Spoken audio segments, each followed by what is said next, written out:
I did.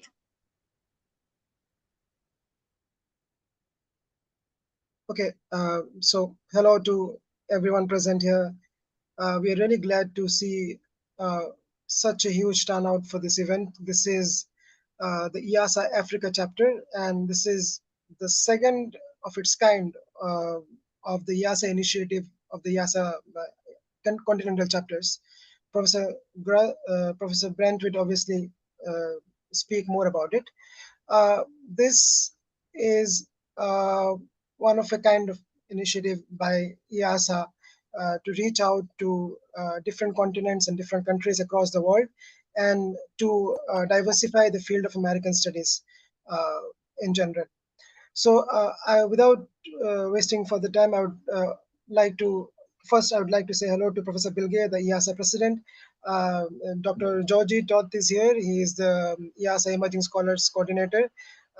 And Dr. Alassane, Dr. Alaji, welcome all. And also now I would like to request Professor Stefan Brandt from the University of Graz to introduce us about this event and talk to us about the IASA continental chapters. Please, Professor. Thank you, Ishtiaq. Dear colleagues, dear guests, dear friends, it is a great pleasure to welcome you today on behalf of the International American Studies Association to a conversation that moves across continents, languages, and intellectual traditions. I would like to begin by expressing my sincere thanks to our hosts and partners at the Department of English at the Université numérique Cheikh Hamidou KANE. And if I understand it correctly, this is Cheikh Hamidou KANE's birthday today, April 2nd. So congratulations. This is a wonderful event. My special thanks goes to Dr. Alassane Abdoulaye DIA for organizing and moderating today's event. And I hope I'm pronouncing all names correctly. I did my best to study pronunciation beforehand. It is wonderful to see the IASA Africa chapter so active and vibrant. This webinar is a perfect example of what IASA stands for. Connection across borders, dialogue across disciplines, and the ongoing rethinking of what American studies can and should be. I am also speaking today on behalf of our IASA president, Bilge Cetintas, and she is there just watching and attending. Hi, Bilge, who sends her warm greetings and full support for this event. What makes today's topic especially exciting is its movement across intellectual and cultural spaces. We are not simply discussing American studies. We are exploring how African American intellectual traditions travel, how they are translated, and how they are reinterpreted in new institutional, linguistic, and cultural contexts. As the flyer that Dr. Dia prepared puts it, today's talk asks how these traditions, quote, translate into the field of French Anglophone studies, end of quote. This is a crucial question because it reminds us that knowledge is never static. It circulates, it adapts, it encounters resistance, and it produces new meanings wherever it arrives. In this sense, today's webinar is not only about African American thought, it is also about intellectual exchange, about translation in the broadest sense, linguistic, cultural, and epistemological. This is precisely what IASA positions itself and where it positions itself. We are committed to fostering a truly global American studies, one shaped by multiple perspectives, multiple locations, and multiple voices. Events like this make that vision tangible. They show that American studies is not confined to the United States, but takes shape in Senegal, in France, in Turkey, in the Caribbean, in Austria, and in the connections between these places. Today's speaker, Dr. Cheikh NGUIRANE, brings exactly this kind of transnational perspective. His work on the African diaspora, Pan-African thought, and Black intellectual traditions offers a powerful lens through which to rethink the field. Let me close with a brief thought. At a time when academic fields are often under pressure to define themselves more narrowly, events like this remind us of the opposite necessity: to remain open, dialogic, and attentive to voices that reshape our frameworks. This is what keeps our field alive and what makes gatherings like today's so valuable. Thank you again to everyone involved in organizing this webinar, and thank you all for joining us. I wish you all an inspiring and engaging session. Thank you. Thank you so much, Professor Ben. That was a wonderful start to the event. Also, hello to our Secretary, Maria Dogan, who's also here, the IASA Treasurer, and Yasmina is also here, so hello Yasmina as well. So let's just get going to the next address, and this is Dr. Alaji Mamadou. He is the director of the School of Humanities, Social Science and Education of the University, Cheikh Hamidou KANE. Please, Director, the floor is yours. Thank you very much for giving me the floor. Dear colleagues, dear Ahmed Ishaq, dear Professor Brand, and dear Dr. Bilje. I hope I did not mispronounce. Dear speaker, Dr. Cheikh NGUIRANE, dear colleague, Dr. Ja, head of our department, English department, esteemed scholars, dear students, dear guests. It's both an honor and a pleasure for me as a director of the School of Art, Humanities, and Education at Cheikh Hamidou KANE Digital University to welcome you to this academic webinar organized by the Department of English of our university in partnership with the International American Studies Association, Africa chapter. At the outset, I would like to congratulate the organizers of this event for this commitment to fostering academic dialogue and scholarly engagement. Initiatives such as this webinar contribute significantly to the intellectual life of our university and reflect our institutional dedication to promoting research, critical thinking, and international academic collaboration. The theme of today's webinar, how African American intellectual tradition translate into the field of French Anglophone studies, is both timely and intellectually stimulating. It invites us to reflect on the circulation of ideas across geographical, cultural, and linguistic boundaries, and to examine the enduring influence of African American intellectual traditions on the development of Anglophone studies within Francophone academic contexts. For decades, African American intellectual traditions have played a crucial role in shaping scholarly debates on key issues such as identity, race, diaspora, cultural memory, and social justice. These traditions have generated powerful bodies of knowledge that continue to inform contemporary discussions in fields such as American studies, post-colonial studies, diaspora studies, and cultural studies. In the context of French Anglophone studies, engaging with these intellectual traditions opens valuable perspectives for rethinking critical approaches to literature, history, and culture. It allows scholars and students alike to situate their research within broader transnational frameworks that highlight the historical and cultural connection between Africa, the America, and Europe. We particularly honored today to welcome our distinguished speaker, Dr. Cheikh NGUIRANE, from the Université des Antilles. His scholarship and expertise will undoubtedly provide important insights into the ways African American intellectual traditions intersect with and enrich the field of Anglophone studies. I would like also to acknowledge the valuable role of our moderator, Dr. Alassane Abdoulaye DIA, head of the Department of English and coordinator of the International American Studies Association, Africa chapter. His dedication to strengthening academic collaboration and advancing the students the study of Anglophone cultures deserve our sincere recognition and thanks.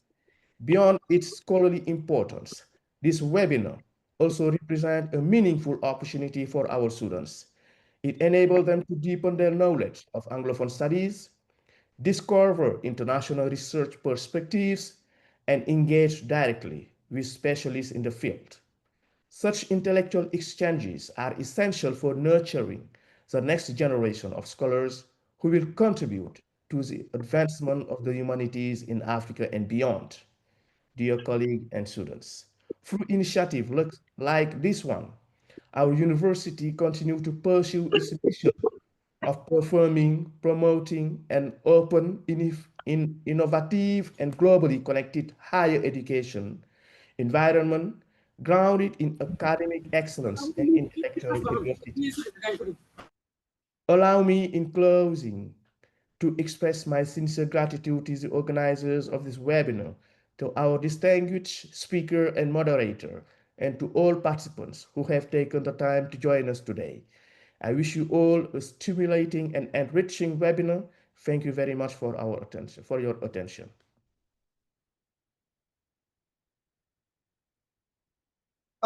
Thank you so much, Director.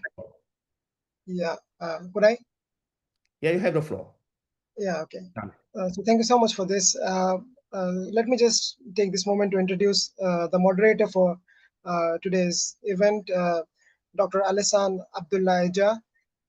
He will be introducing to us the speaker, and the speaker will speak for about 40 to 45 minutes, and then we can open the floor for discussions. Dr. Alassane, thank you so much for everything, for doing everything that you could to organize this event. And please, could you please kindly introduce us to the speaker of the session? Thank you so much. Thank you, Isya. Dear Director of the School of Humanities, Social Science and Education, University in Senegal, dear President of the Association, dear Scientific Director of IASA, dear IASA members, distinguished guests, dear colleagues, dear participants, ladies and gentlemen, good morning or good afternoon, depending on your time zone. It is a great honor and a pleasure for me to welcome you all to the first webinar organized under the auspices of the International American Studies Association through the IASA chapter, which I coordinate in collaboration with the Department of English of my university, which I also chair.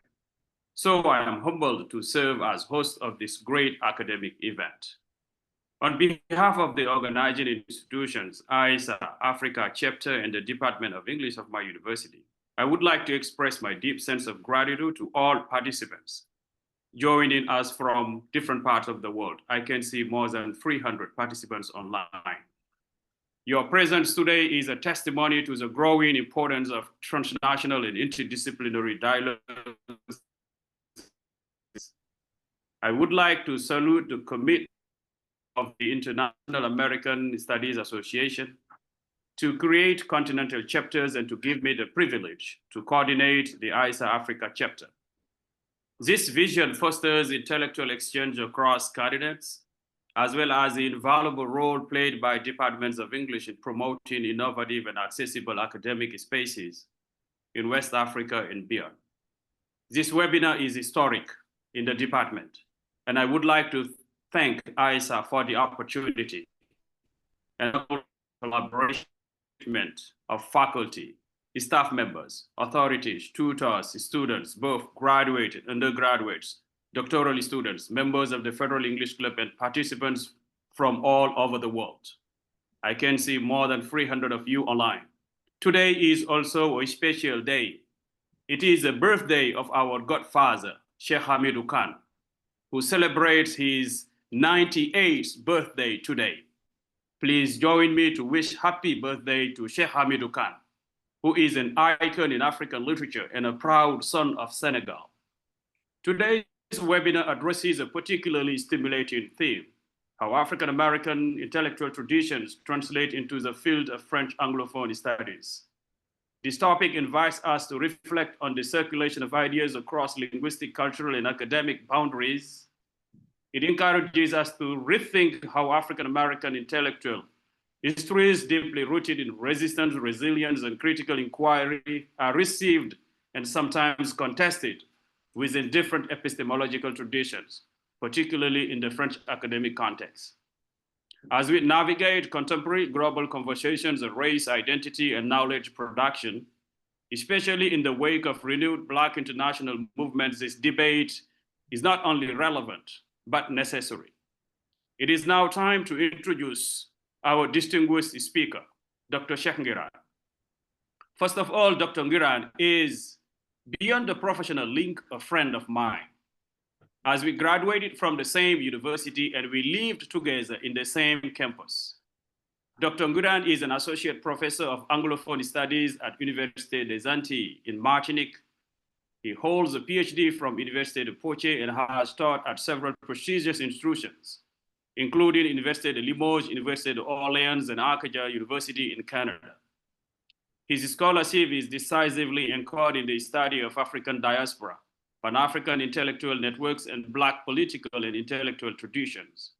His work crosses geographical and disciplinary boundaries, engaging with the United States, Canada, and the United Kingdom, while also contributing significantly to the ongoing and diaspora studies.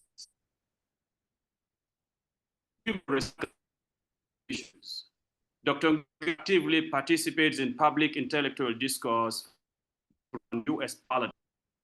He also serves as a co-editor of the Journal of African and African Diasporic Studies at the Harriet Tubman Institute at York University.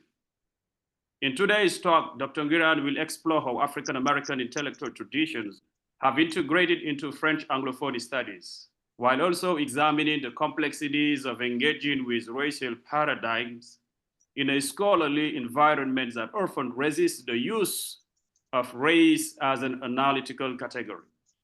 His talk will further highlight how recent global movements have rekindled scholarly interest in Black American thought in the French-speaking world.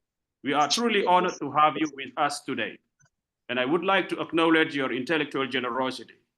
Thanks once again for accepting to be the speaker of this great event. The audience is pleased and ready to listen to you now. You have 40 to 45 minutes to give your work.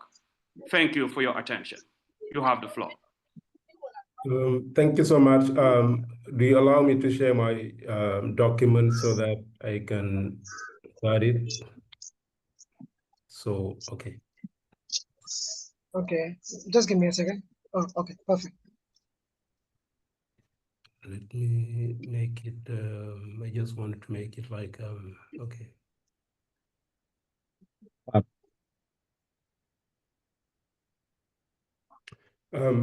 Good morning, everyone. I am connecting from Martinique in the Caribbean, and it is now 6:20 in the morning. I would like to thank my dear colleague, Dr. Alassane Abdoulaye DIA, for inviting me and for finding the right time for this conference, because we have very teaching loads, and sometimes it is so difficult to find the way to do it. So we had a great discussion, and this is the right time for this webinar. I would like to thank the International American Studies Association for such an initiative. I would say that I have been tricked. I have been tricked into this webinar because I was not expecting to have so many people showing up. And this is quite interesting. And I might say that this is a sign for me to join the association and bring my contribution. So thank you also for the English department for doing this and bringing the student to contribute and learn from those who are connecting from everywhere in the world. And what I appreciate about knowledge is understanding, sharing, but also connecting with others. That's what knowledge flourish. So when it comes to this topic, it really connects to a lot of layers, I would say, because I have been a student in the French system from my own country, that is Senegal. When I came to France, I did the same studies, that is American civilization. And as a student, I started questioning what I have been studying, what was connected to what I studied, trying to understand what does it mean to have a curriculum, what does it mean to have inclusion, what diversity means and how it is reflected, who are the authors I'm studying, and what do they say about my culture and my history. Those questions I started early when I was a student. And then when I studied a PhD, I had the chance to come to stay in Canada back in 2011, 2012. I was participating in an exchange program with my university. And in Canada, I discovered the word multiculturalism. And that word did not sound familiar to me before I went to Canada. And I started reading. I started meeting other scholars, and other words come on my way. Coming from a French system, you're more likely to understand what republic means, what universalism means. Post-colonialism was a word that was familiar to me, but not multiculturalism. So when I started to understand those concepts, when I had an interest in the knowledge of, I would say, the history of ideas, I started questioning what words means. How are they forged? Where are they forged? By whom? How do they travel from one place to the other? And if they travel from one place to the other, they keep excuse me. Just give me a second. Let me just mute all, and you can unmute yourself.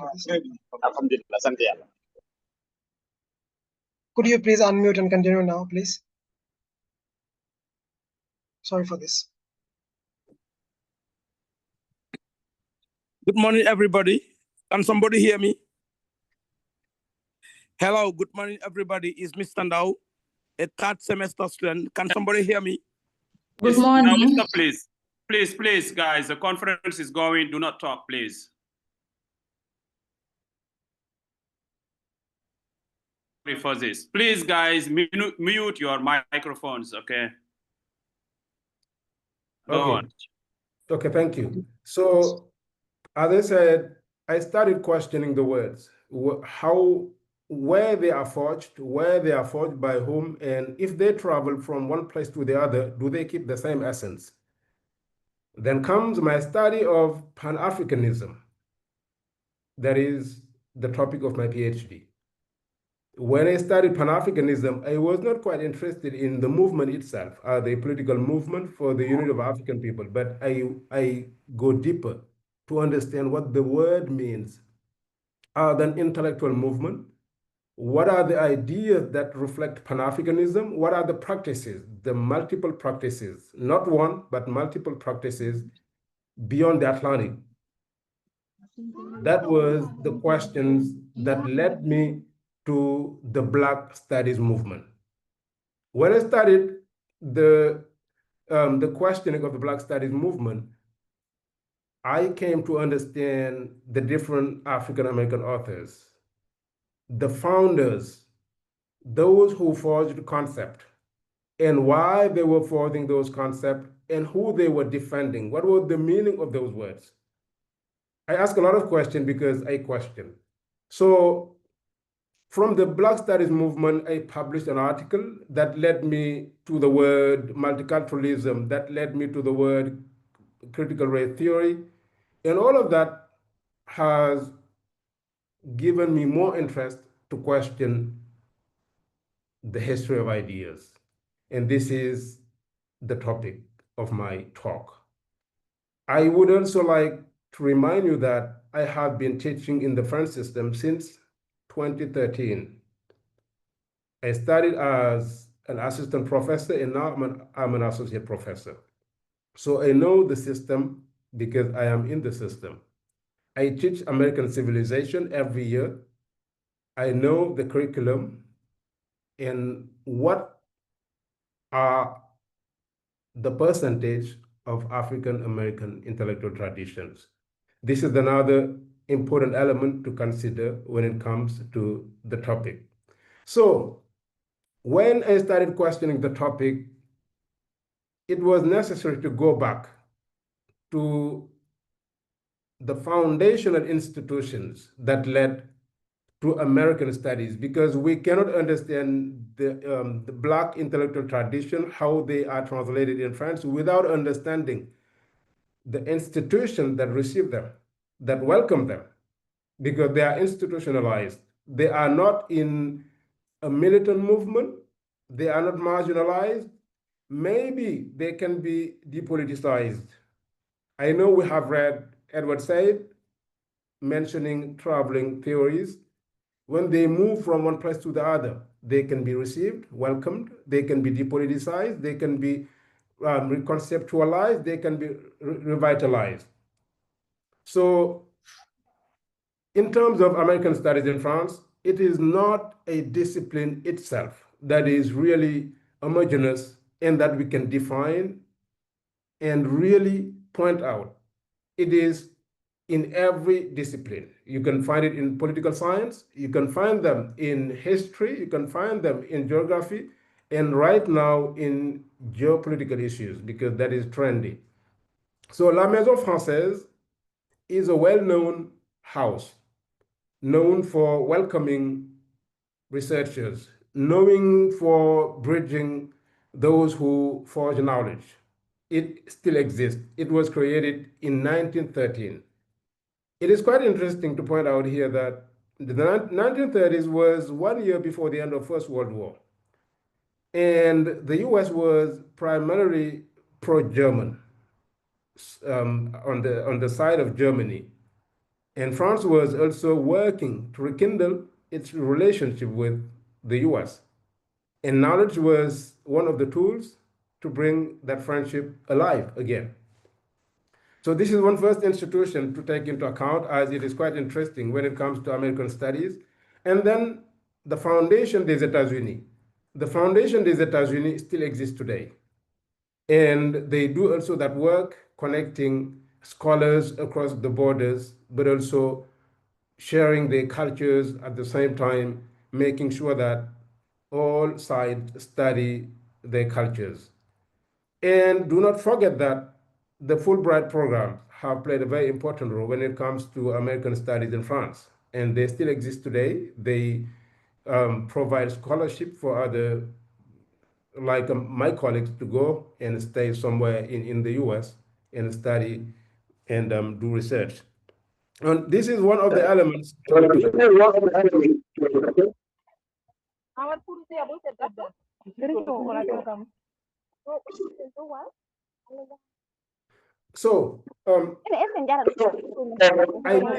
needed to point out those two elements that are.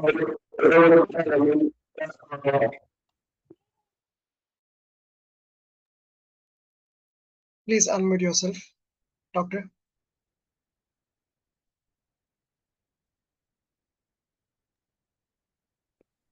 Thank you. So I just mentioned the French house.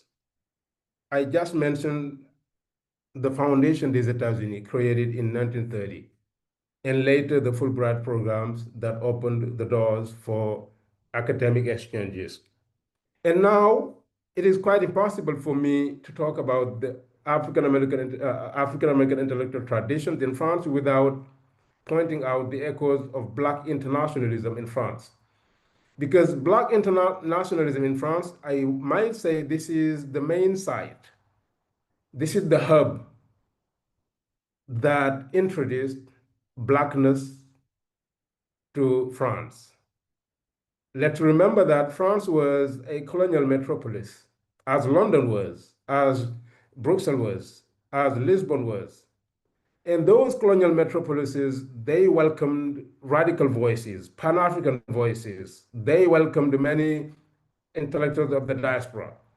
And in Paris, you have the meeting ground of African intellectuals, Caribbean intellectuals, and American intellectuals. Paris was also a site of exile, but exile does not mean being marginal. We have some authors in mind who are from the United States, exiled in Paris, who were not in a marginal position, even if they were fleeing injustice from the US, they were bridging the different corners, bridging Africa, the Caribbean, and the US. And in Paris, they met other intellectuals, and from that meeting emerged an intellectual tradition. And that intellectual tradition would pave the way for France to understand what Blackness means, even if there was some resistance. Resistance existed. Resistance to Blackness as something that would really not fit with the Republican idea of unity, and race not being a concept that is recognized and should be pushed out in order to work on assimilation. That was one of the French principles. So the Harlem Renaissance is quite interesting to understand because it connected the writers. What is interesting about the Harlem Renaissance in terms of the topic that I'm tackling is that the Caribbean and African intellectuals in Paris, they were reading authors of the Harlem Renaissance. They were embracing the affirmation of the Black beauty and dignity championed by this movement. But at the same time, they were theorizing Blackness in a Francophone framework. That was quite interesting. And negritude became the first French theoretical framework for understanding the Black condition directly from Harlem. This is quite interesting, but also the African intellectuals in Paris, I might say Alain Diop, we already know him, of Présence Africaine, connected with those African American intellectuals. And the review du Monde Noir, Présence Africaine, L'étudiant noir, Légitime Défense, all of these papers and reviews, they were giving voice to the marginalized. They were legitimizing the voices that was not heard. And that is quite interesting for the progression of the Black intellectual tradition that was, in fact, Black internationalism. Let me clarify a little bit, because when it comes to Pan-Africanism and Black internationalism, there is sometimes confusion. We can use them sometimes separately. We can use them as they mean the same thing.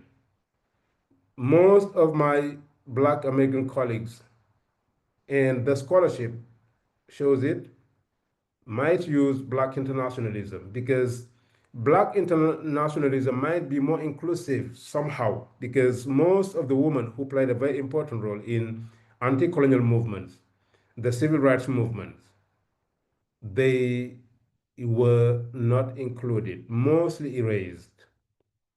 And Black internationalism did not miss those chapters. And there are so many great works from African American scholars who did mention the Nadal sisters. The Nadal sisters are from Martinique, where I'm speaking from. They have played a very important role. Nadal was a journalist. She was a writer. She was an intellectual. What she did was translating the works of African Americans to the French audience. That's what she was doing. And she was also organizing like a meetings, intellectual meetings between those intellectuals in his house he created. And that was quite interesting to keep in mind. And the Nadal sisters were not well known. In the history of negritude, a lot of people, even here in Martinique, consider that there is an injustice. It is male dominated, And because of that male domination, their contribution was not taken into account. And today, there are books, articles that really show how they were contributing to this great intellectual tradition, and the archives shows it. So let me move on to René Marin. René Marin was also someone who won the Nobel Prize in 1921. It is meaningful, maybe symbolic, but it really influenced generations of anti-colonial activists and writers. And all of these elements that I'm mentioning, they were bringing Black American question into the legitimate French intellectual sphere, because the French intellectual sphere at the time was not very open. The borders were very tight, and anything that was Black, anything that was like considered to be essentialized was to be taken seriously. And just an example, when the Pan-African Congress took place in 1919, we usually consider it as the first, but it is not the first. So 1919, the Pan-African Congress in Paris, it was not very representative because most of the African American intellectuals and activists who wanted to attend, they have the visa refused, because at the time Clemenceau did not was considering that they were bringing the Black American problem, dilemma on French soil. That was not the best time then to welcome those activists. So moving to the institutionalization now. I came back again now to the system because those intellectual traditions, they have to be translated into a wider system. That is the Anglophone field of study. So the institutionalization is a long process. It is a long process, and most of these institutions you see here, they still exist, and they are doing great work because they are working in teaching, but also in the national exams for teacher training. And the first one was la Société des Anglicistes de l'Enseignement Supérieur. It still exists. It brings together colleagues who teach civilization, specialists of Great Britain, New Zealand, Australia. Others, they teach American civilization. Others, they teach literature. They have phonetics, linguistics, all issues pertaining to English, they cover it in this great association. They have an annual meeting every year. They move from one university to the other, and they have to pay their membership. And they also work to help the Ministry of Education in terms of designing the curriculum for the competition that is the very competitive exam that is agrégation. So they work on that field, and they still exist today. And that institution works closely with l'Association Française des Études Américaines. That one was created in 1967, and it created a review. The review was Revue Française d'études américaines. This is one of the oldest reviews. And most of my teachers of American civilization, they are known to this review. They have published great work. And we were introduced very early to this review. When I studied my master's at the University of Poitiers, I have read quite many articles from this review because we were given a required reading list to understand what was published and to understand different aspects of the US society. Now, in 1980 was also the creation of the Center for North American Studies at the École des Hautes Études en Sciences Sociales. So that is the School of Higher Education and Social Sciences. That school is known for being multidisciplinary. They welcome many researchers because when it comes to civilization, there is one great question, and we're still debating about it in the French system. Because the debate starts with the name civilization. Let me tell you that anytime I participated in a conference in Canada, and they ask me, what do I study? What is my specialty? If I pronounce the word civilization, it is a shock to them, because civilization, it really connects to imperialism. It connects to the civilizing mission. It connects to Kipling, the white man's burden. So all of these connections make the word civilization not welcome. But civilization is a field of study that is at the crossroads of political science, anthropology, geography. We tapped a little bit on geopolitics. And that's why most of my colleagues who are based in Senegal and other countries, when they see me talk about other issues, they ask me the question, well, if I remember well, did you study English? And I say, yes. So they did not expect me to talk about other issues that is not in the field of study, that is English, because English is necessarily connected to the grammar, the mechanics of the language. So the word civilization had an epistemological question, because unlike history, unlike sociology, civilization was not considered a discipline, but a field of study only.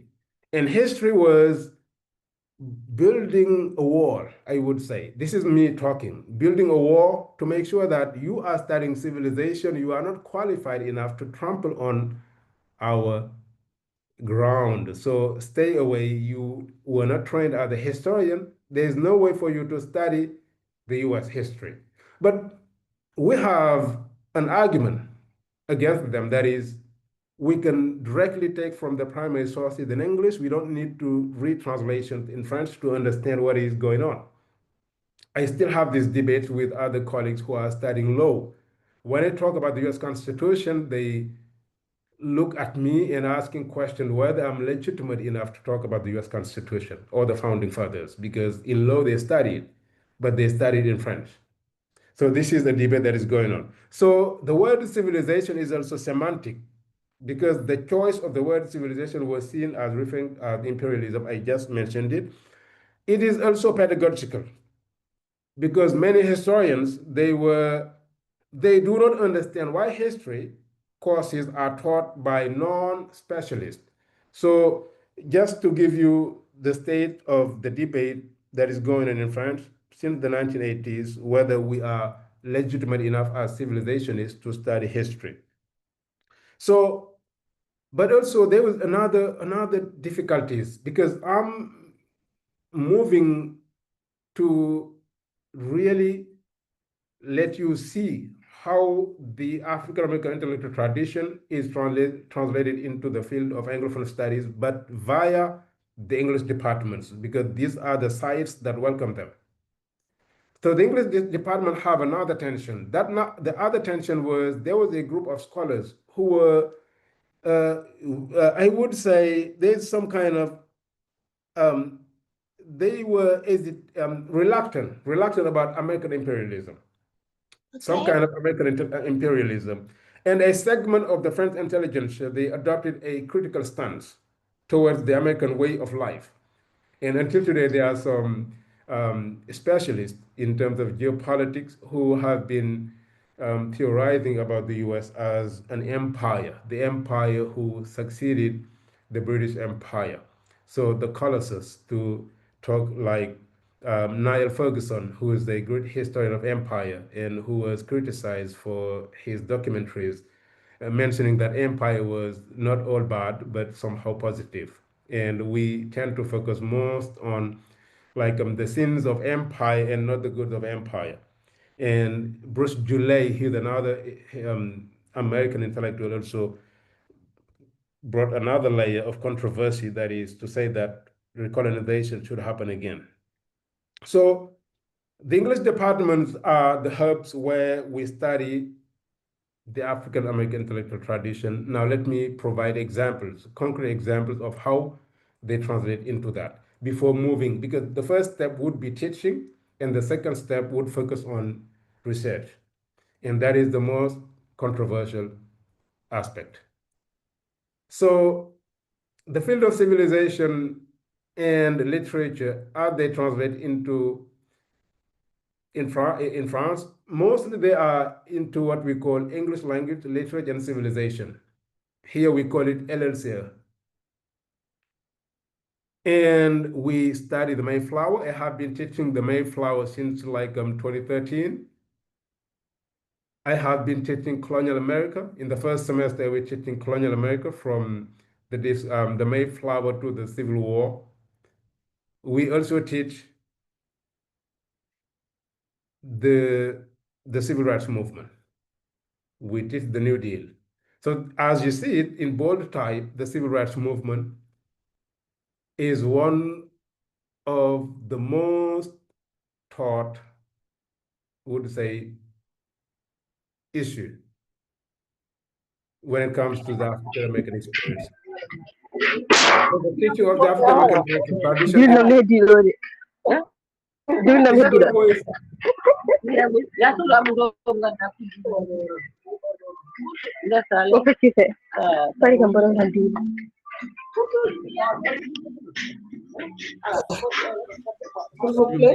Please. Please, guys. okay. The teaching of the African American intellectual tradition is always in line.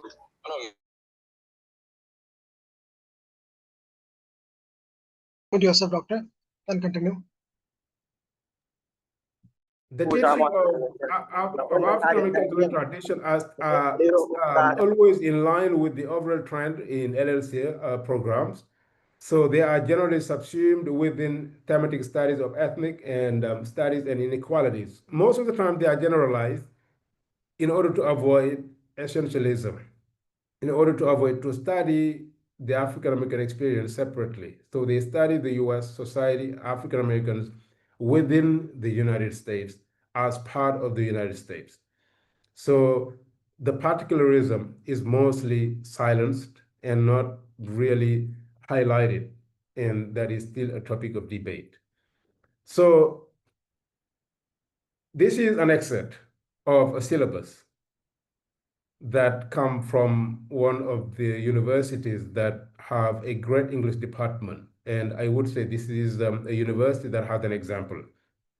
In terms of teaching American civilization, they have the greatest laboratory in terms of research.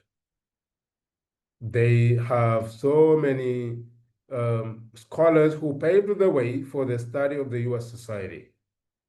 And maybe they have more financial resources, and they are in the capital, that is Paris.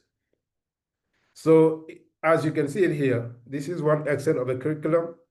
You can easily spot whether the African American intellectual tradition is considered or not. It might be implicit, but students, most of the time when they do these courses, they have some episodes that pertain to the African American experience or slavery included. So this is how it appears in the first example. Let's move to a second example. This is the second example of Université Le Mans, and this is very recent. As you can see it here, they are studying American civilization from the federal period. And what is being considered here is they are considering the end of the 19th century from the perspective of labor history. So the undeniable progress of the United States, two words that point out to African Americans who would be Blacks or maybe immigrants. So this is the perspective of minorities, because we have minority studies in the US, ethnic studies in the US, but also we have area studies. And this is not directly from the Black or African American or Africana studies way of approaching the issue of Blackness or race. So this is one example. Let's take another example that is from the university I studied. This is from the university I studied, and this is one of my colleagues who did a PhD focusing on the residential schools in Canada. So this is a course. And one element that I have spotted is the civil rights movement, the only element that translates that echoes the Black American way of life or contribution would be the civil rights movement. Or maybe the Cultural Revolution of the 1960s, 1970s that can be reflective of the African American experience.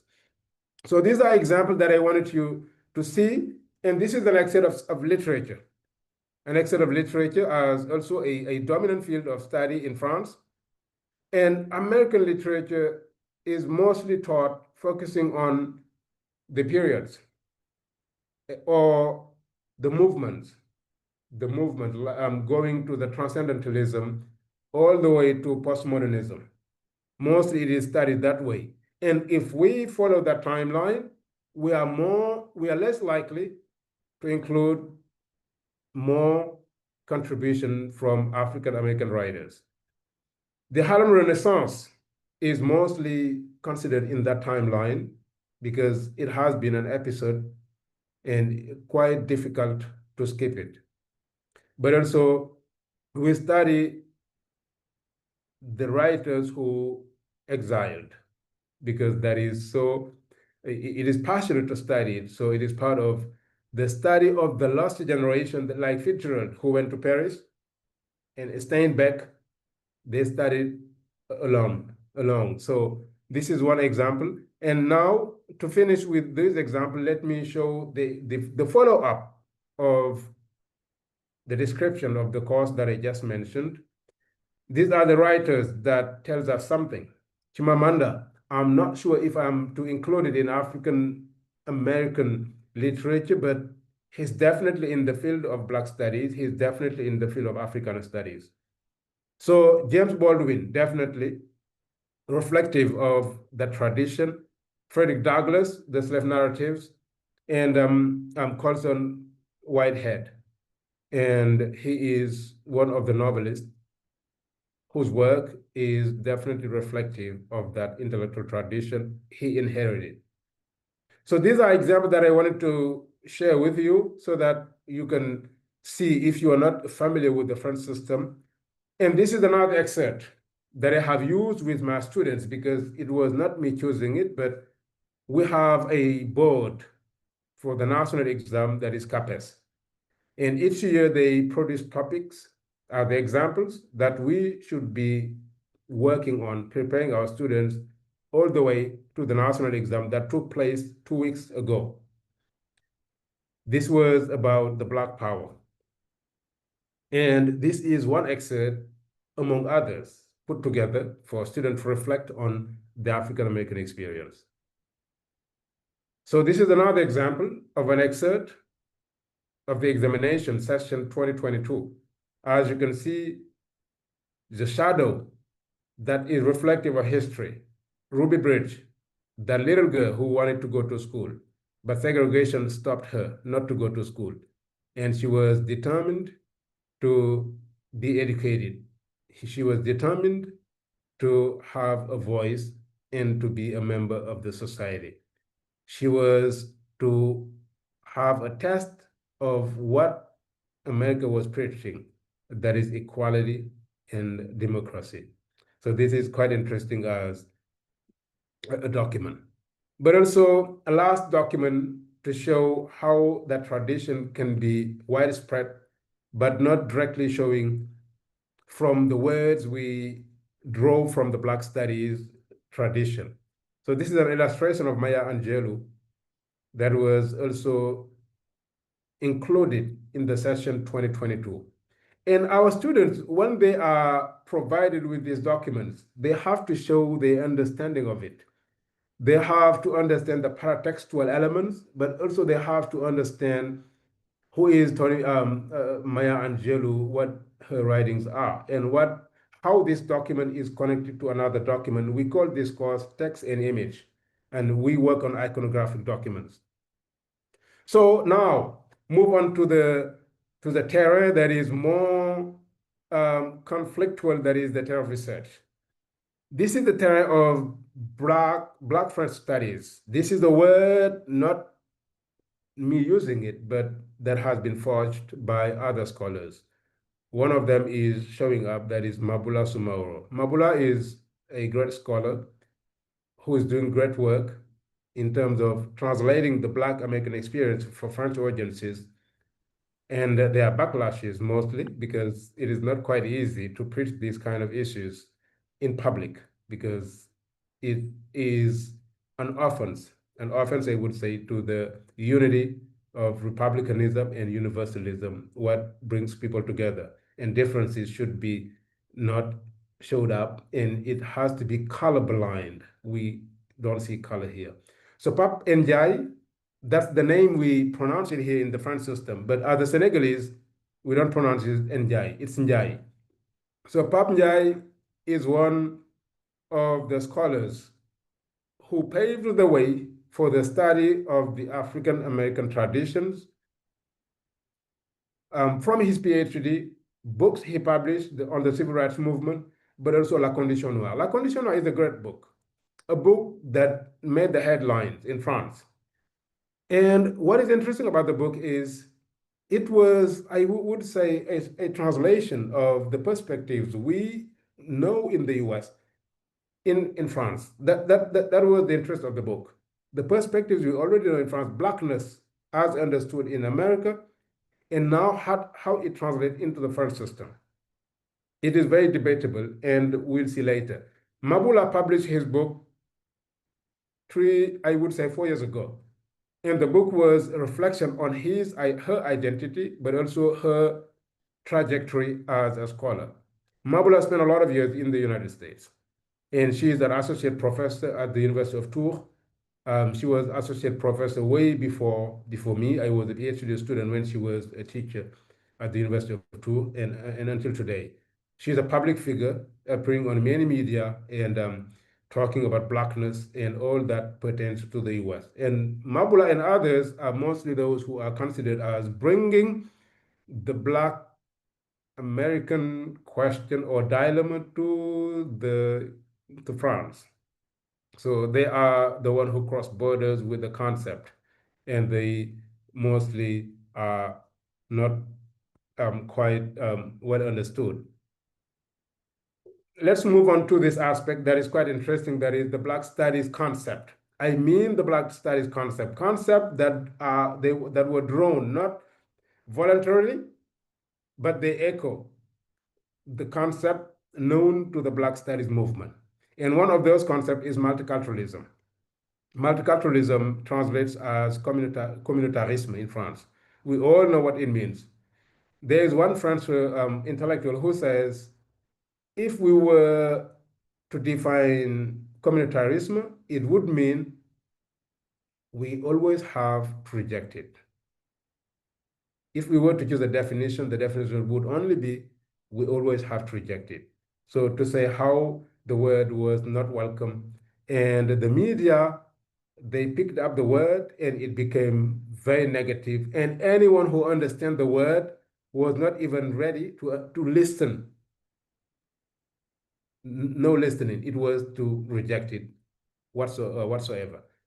So another word that is the American racial problems were considered as French social problems, as the book showed here by Didier Fassin. Didier Fassin and Eric Fassin, they are sociologists and very connected to Anglophone studies. They really make things, their scholarship is quite interesting to understand how American problems are understood in France and how they translate. Denis Lacorne is also one of those scholars who has published profusely on these issues.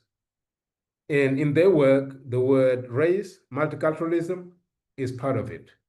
And they confront the word race, they confront the word multiculturalism to universalism. How universalism as the host welcome the guest, that is multiculturalism, and race. Race is banned in the in the French Constitution, pardon. Race is banned in the French Constitution. It does not exist. And way before it was banned, there was many definition and many reminders that race is just a concept and it is not scientific. But the scholars that use it, they want to use it as an analytical tool. analytical tool to say that there are some issues happening, like the urban riots in France in 2005 under Sarkozy. They say this is a message, and that would mean that race is something meaningful. And if we do consider race as a factor, it would lead to conclusions. However, it is rejected. And Didier Fassin and Eric Fassin, they want to understand that now I think it is time that we use the word race, because the problems we see look like the race problems we see in America. The race riots in Chicago are the same picture that they see in France, and they wanted to really use race and Blackness as a way of understanding the sociology of these problems. So let me try to move. I see the time moving. So another Black studies concept that is so controversial right now, that is critical race theory. I published an article that is entitled From Multiculturalism to Critical Race Theory. And my thesis, my research question was understanding how the two words translate in the field of education, how they were welcomed, what are the debates around multiculturalism and critical race theory. Multiculturalism is labeled as divisive. Critical race theory is labeled as essentialist. So both concepts are connected, and they come from the Black studies box of concept and theories. They are confrontational. They challenge the system. They want to deconstruct. They are not into integration, but they want to deconstruct the layers, the dominant aspect of the education system. And it sparked a lot of interest in the legal departments, because the book that is here, it is not from my colleagues in the English department, but colleagues from the law departments who showed very interest. Because of what? Because critical race theory, it emerged from the law department. Derek Bell, who is an African-American, is the architect of this movement. She was questioning whether the legislation of the civil rights movement was still valid. That was the question he was asking. And he was saying that the civil rights legislation was hiding what he calls some convergence interest. If we validate this aspect that is radical, it's because we see that it is not dangerous enough. We just let it go, and this is some convergence interest. That was the way he was questioning from a legal perspective. So I'm heading to the way. This is another concept that is well known in France right now, that is charge raciale. Charge raciale is mostly attributed to Mabula Soumahoro, but there's another researcher from Quebec who is also credited for this concept. Charge raciale directly leads to racial battle fatigue that is already in the US. What does it mean? Is that mental state, that psychological, I would say, mindset that lead you to explain, to justify, to explain to others your actions in order for them to understand without hurting them. And that is a burden. It is very heavy to try to explain every day why this is this, why that is that. And the way you study, the way you explain it becomes a burden, and it is a fatigue. At the beginning, it started in Utah, the University of Utah. And that professor, who is an African-American, questioning racial fatigue, was understanding that African-American students in predominantly white campuses were facing this racial fatigue. They were to explain their presence. They were to justify themselves. They did not have self-esteem. All of that combined led him to the concept of racial fatigue, and now it is part of the concept of Black studies. So I'm heading to the way. This is another book that is quite interesting that shows how the African American intellectual tradition are translated into the space, the French landscape. There is a book translated by Mabula Sumahor. So translation is a hub. It is a site for the transition of words, concept, ideas, experiences, contributions from one location to the other. And translation as an activity is one thing that is very common in the French system, and most of these books are being translated, and they are classical books. And these most interesting books that you already know, The Racial Contract. It is a book by Charles Mills, who was questioning the racial social contract, philosophically speaking, and it led to the translation of the book in 2023. So we spent a lot of years waiting for the book to be translated. I have read the book in English before, but for the French audiences, that was something new they discovered. So that's why you already see the distances or the gap between the French scholarship and the English scholarship in terms of Black issues. So this is my last point, so that I respect the time that was given to me. This is my last aspect of the talk. This is the Black Lives Matter movement. We all heard the slogan that replaced many other slogans. There was freedom now, there was Black is beautiful, there was Black power, and today Black Lives Matter movement, because police was killing. There was a lot of boycotts, manifestations that reminds the tactics of the civil rights movement, but the difference is this movement is not connected to one person. And this movement is very much in many forms. The voices are not one, but many voices. And the movement traveled fast. I'm not saying that the civil rights movement did not translate, because we understudied how the civil rights movement connected with the anti-colonial movements. But there are some books coming now to really see the connection between Martin Luther King and the Pan-African movement. It existed. So we usually study the civil rights movement within the US context, and it is US-centered mostly. So the civil rights, the Black Lives Matter movement, you see the translation of the book by Yamata Taylor. The book was translated into French. And Pap Njai, that I just mentioned, who is the architect of Black French Studies, published a book, De l'Esclavage à Black Lives Matter. That was, this is a proof of the renewed interest in African American intellectual tradition. This is a great conference that took place at the University of Paul Valéry in Montpellier that brought a lot of scholars.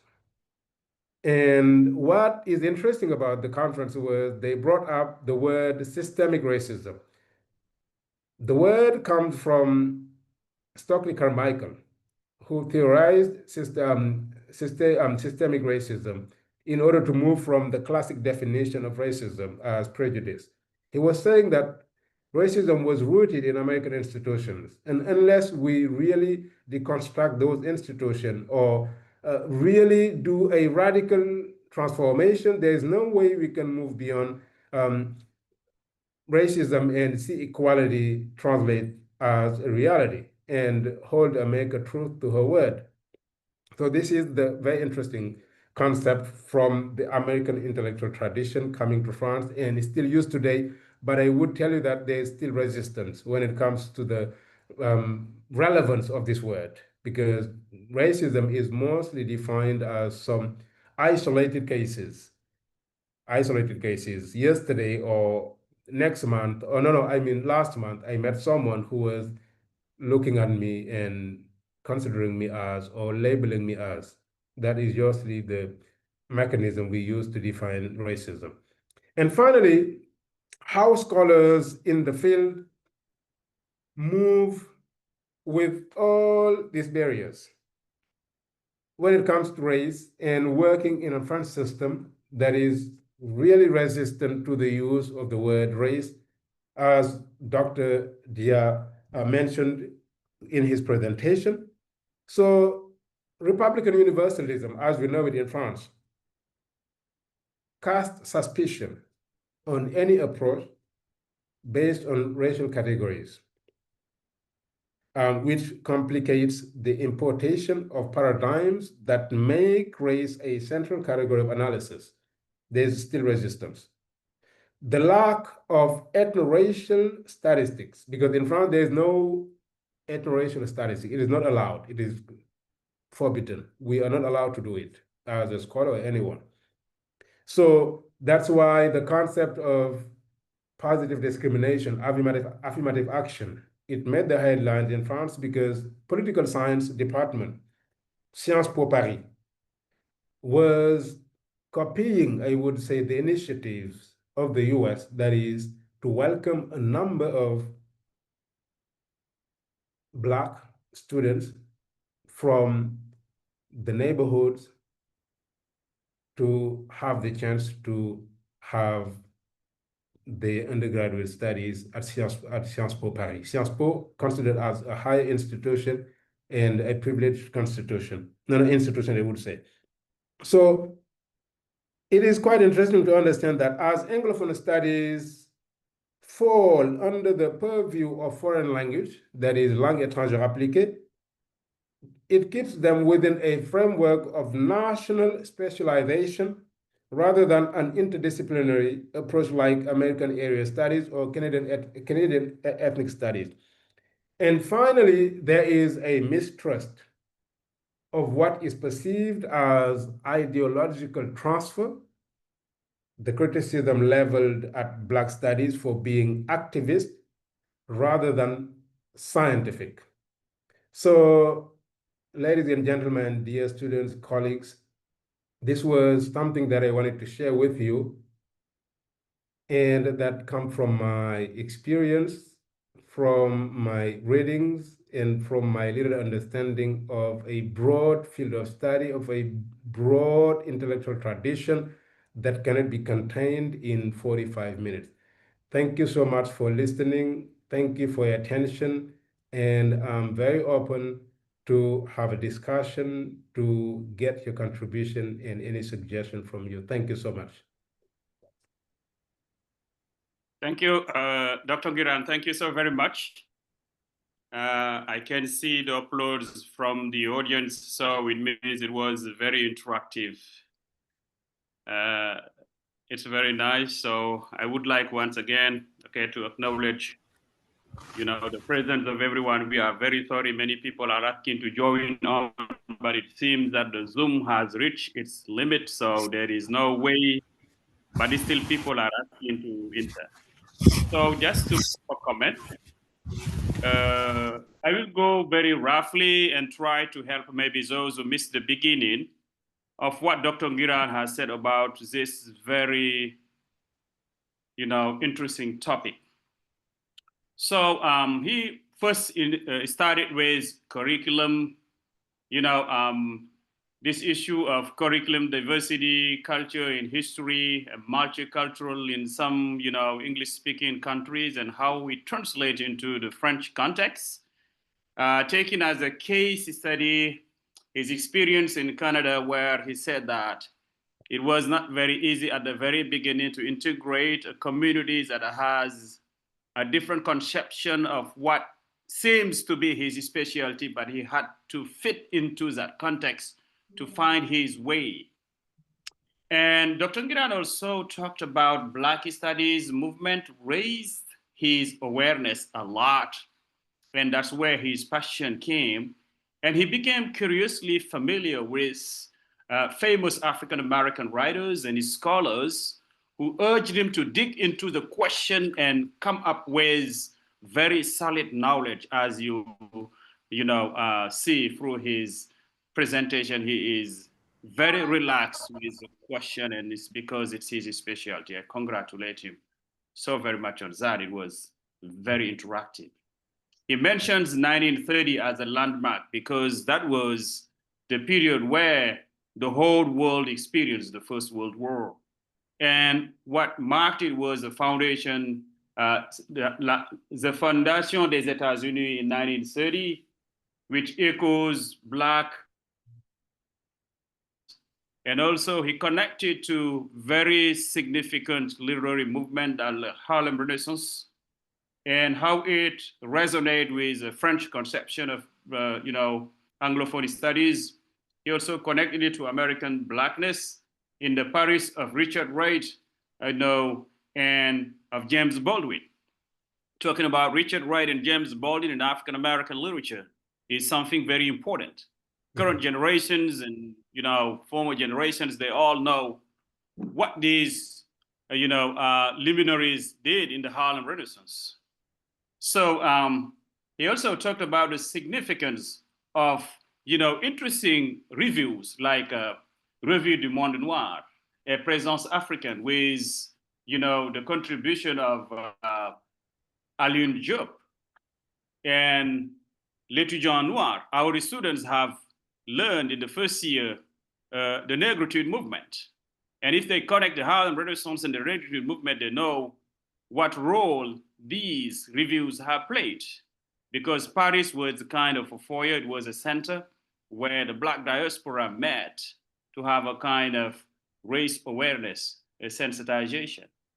Important figure was mentioned, Nadal, who was a journalist from Martinique, not very popular at that time, but who contributed in translating this kind of intellectual meetings and to expose it to the audience.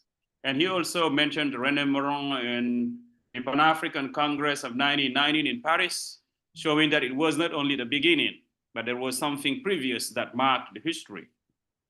And very important that Cheikh NGUIRANE mentioned was the institutionalization of American studies within the French Academy. It is important to talk about it. He mentioned in 1960, La Société des Anglicistes de l'Enseignement du Supérieur. It means higher education, association, scholars. And in 1967, Max, Association Française d'Études Américaines. In 1976, Revue Française d'Études Américaines. 1980, Centre d'Études du Monde. So all these, someone who is very familiar with French studies or Anglophone studies knows that things are going progressively very well. And Cheikh put it very coherently and chronologically. He also mentioned the role that English department played, and that's very important. As he said, he first, based on his experience as a doctoral student, as an emerging scholar, once in Canada and in an English-speaking country, traveling French-speaking country, the transition is already there. And showing how English departments sometimes tailor their programs, talking about cutting-edge curriculum issue, the relevance, orientation, ideology. Talking about civilization, how civilization may fit or not fit what people expect it to be in some contexts. So it means in his analysis that it has an epistemological orientation.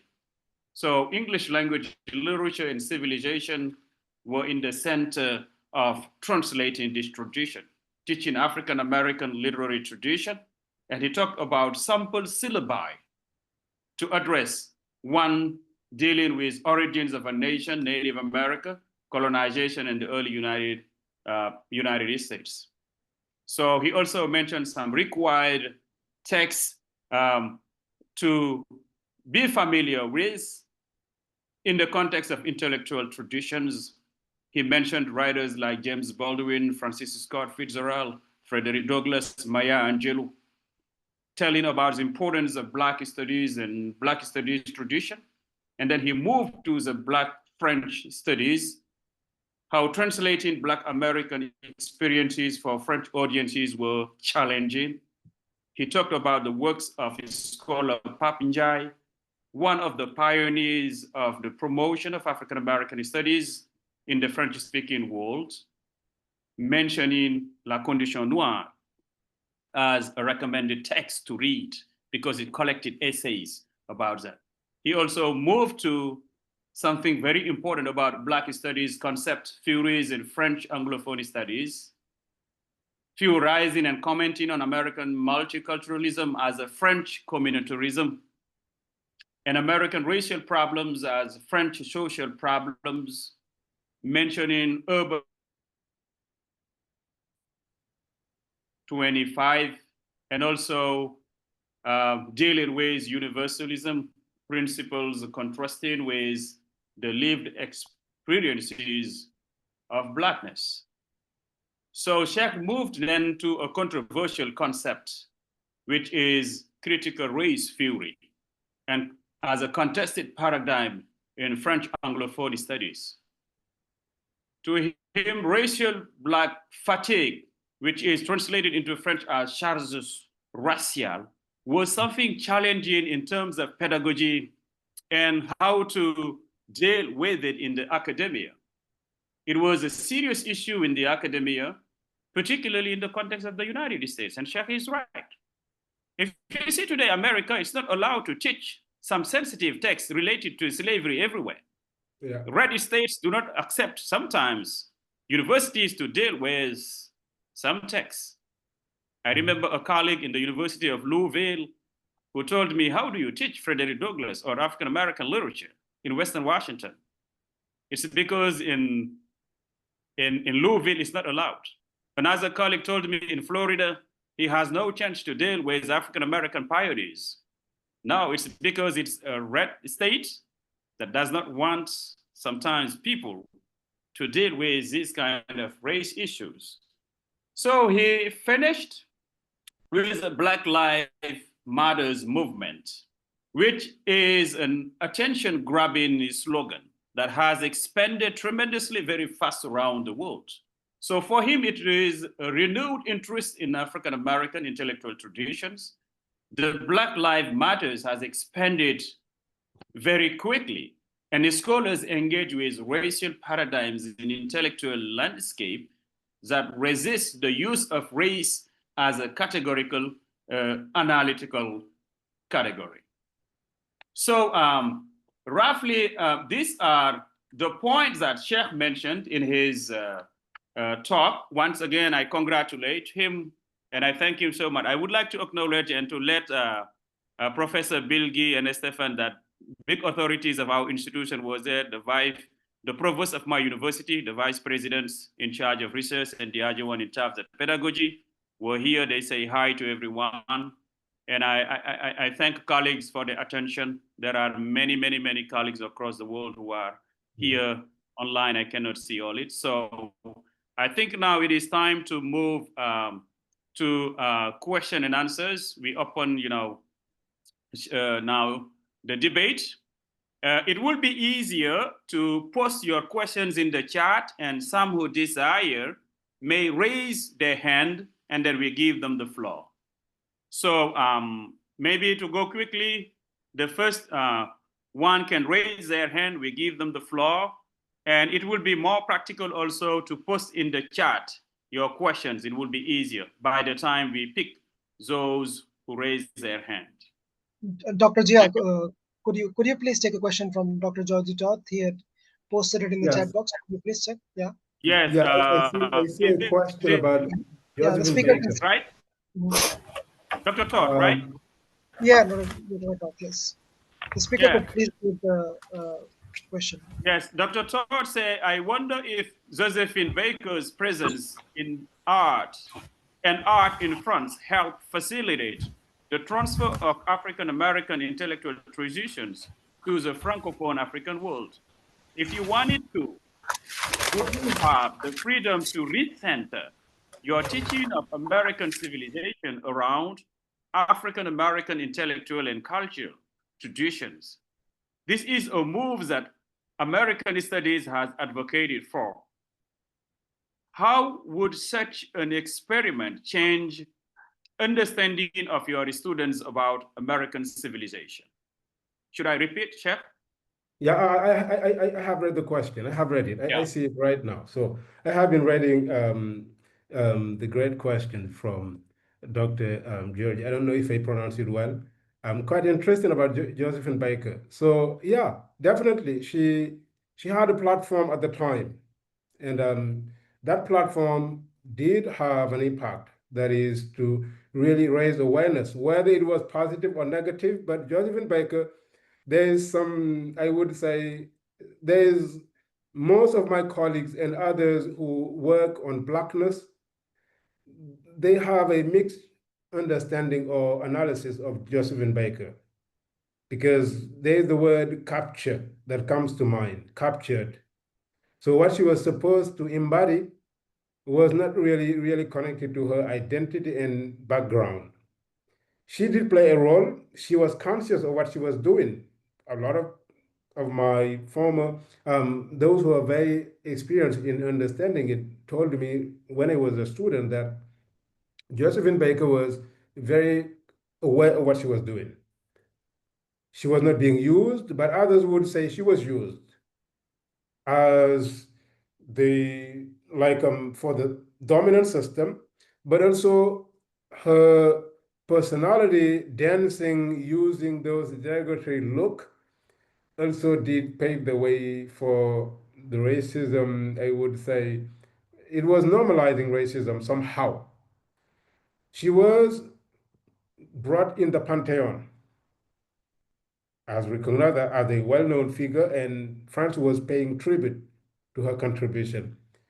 And there was resistance from the far right France to say that she did not deserve it. But from the left, she deserved it because she really took a stand for the Republic. She was dancing around Europe, but she was mocked for the way she looked. So, but I can say she had a platform. She did, like, publicize the Black question in France, because she was the only Black woman at the time who could be getting into those closed circles. And that's something she deserved. And I would say she did contribute, of course. And when it comes to, you said, if I were to teach African American civilization my way, you know, in the French system, it is mostly centralized. It is mostly centralized because I work in a school of education, but also I have to teach in other departments. In a school of education, we prepare those who are taking the national exam.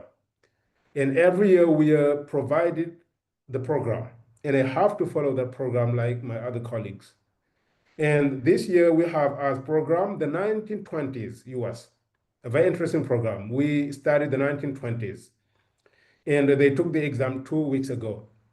They were studying the Prohibition, they were studying the flappers, they were studying, my students, they were studying also the Harlem Renaissance, the emergence of jazz music, but also how modernity met tradition, how the Prohibition led to more control and criminality, and how the 1920s reflect the 2020 today, and how the novel by Scott Fitzgerald is very relevant in today's world. And also my students were seeing some echoes of Fitzgerald in the way our president looks like, not to mention names.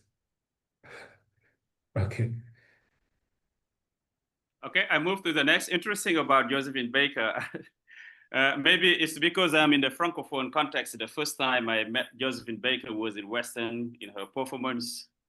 Maybe my reception was a little bit different from American receptions, but she talked a bit about, you know, her being a dancer in Europe and how she was conceived in the past and now what it is. And I think there is a big trend on now what it is exactly. Yeah.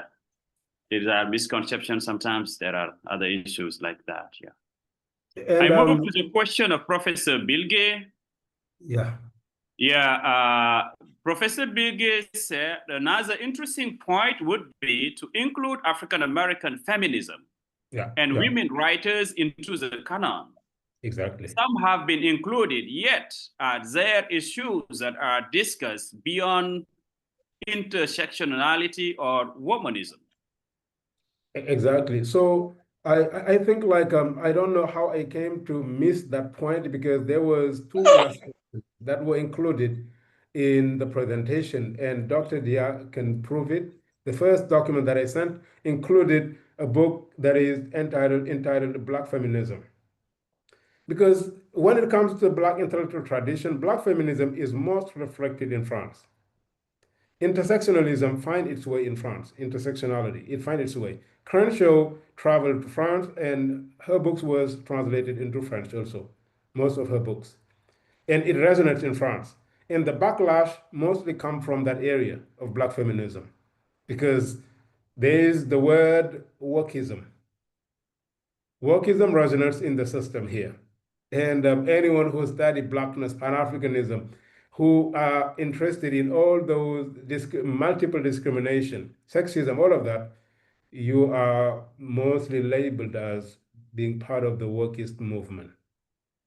So this is one of the issues, but Black feminism is definitely one of the reflection of the Black intellectual tradition. And Mabula Sumaworo, that I mentioned, is one of those scholars who work on the issue. There are other scholars also who are currently in the US who have been colleagues of mine who moved to the US. They are studying those connections between the Northern Sisters and the connection in the US. I mentioned it in my talk that when it comes to Black internationalism, Black women are most likely included. In the history of Pan-Africanism, the Pan-African narrative, we missed the chapter when it comes to women, and it has been acknowledged by one of the greatest historians, that is Hakim Adi. Hakim Adi, he is in London. He did recognize later in his scholarship that indeed women were not included. And what is strange, that is the archives shows something else, the archives. One of the women who is at the foundation of the word Pan-Africanism was from South Africa, whose name is Alice Kinloch. Alice Kinloch, she was a lawyer living in London. And she was close to R. Sylvester Williams. R. Sylvester Williams, who is credited for the word, he is from Trinidad. And he went to South Africa. And initially, the conference was convened to advocate for the land grabbing going on in South Africa. That was initially the objective of the conference.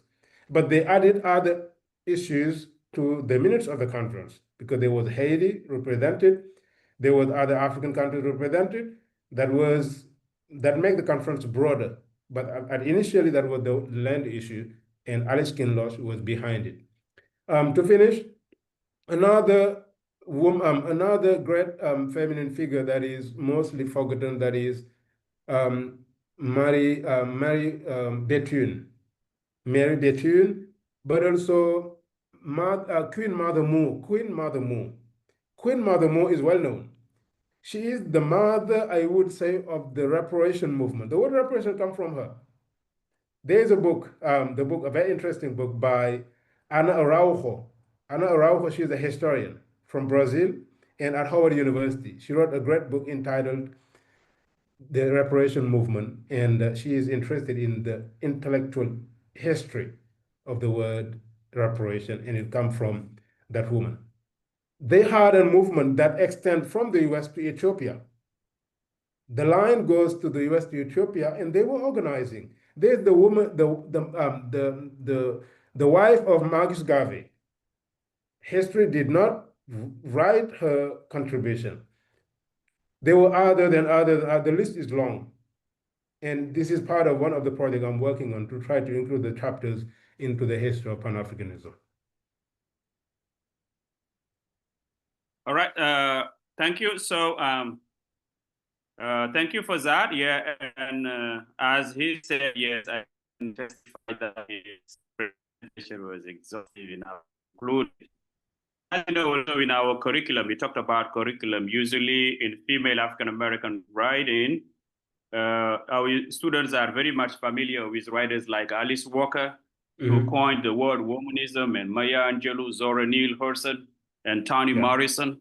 Our students are very much familiar with it. And these, iconic African-American writers are taught in the curriculum. Now I move to the question of Professor Stefan Brandt. He said, I would like to ask about what seems to me an important conceptual backdrop, the critique of civilization articulated by Frantz Fanon, who would be 100 years old today. Fanon, born in Martinique and writing in French, famously exposed civilization as a colonial construct that produces alienation, racial hierarchy, and pressures the colonized to emulate the colonizer, for example, through language and cultural norms. Relevance of Fanon's thought for critical race theory, and if possible, how is Fanon engaged today among scholars working in or on Martinique? Yeah, when it comes to Frantz Fanon and critical race theory, he's definitely in the corpus, intellectual corpus. He's in it. I don't know if he would accept to be included in that curriculum. That is a great question. But what I understood from reading Fanon and reading and living in Martinique, because I'm not saying you have to live here to understand Fanon, but living here would help you better understand who is Fanon. And I myself have read Fanon years before I came here, and it was not quite clear to me. But staying here did really open my eyes to what Fanon was talking about when it comes to colorism, race, essentialism, all that lack of self-esteem. But Fanon was not into race as a factor. Fanon completely rejected race. And even history that was essentialized, Fanon rejected. And culture, if it could not help to change the mind of the bourgeoisie or the mind of the masses, Fanon was not very much interested in culture. Fanon was very realistic.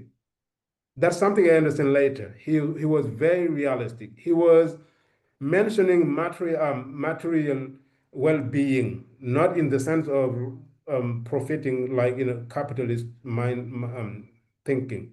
But Fanon was very much not into race as an issue because he was in disagreement with Senghor. During the conference of 1956, the Congress of Black Writers and Artists, his talk was culture and racism. That was the talk of Frantz Fanon. And he was mentioning the differences between the two words. And he was making it clear that we can point out racism as a phenomenon, but race as the concept that should be defining the characteristics or the identity of others. He was rejecting it completely. In critical race theory, I can understand the accusations of essentialism. There is some essentialism in critical race theory because race is considered as a valid tool, a valid factor, identity to understand how this one is treated, why this one is failing. That is a great question. So critical race theory has to be differentiated to Afrocentricity. That is part of the African American intellectual tradition. I did not mention it, Afrocentricity, known to Molefi Asante. That is deeply essentialist. It can be rejected in the US. It can also be rejected in Africa because the Africa that Afrocentric describes might be not well known to Africans.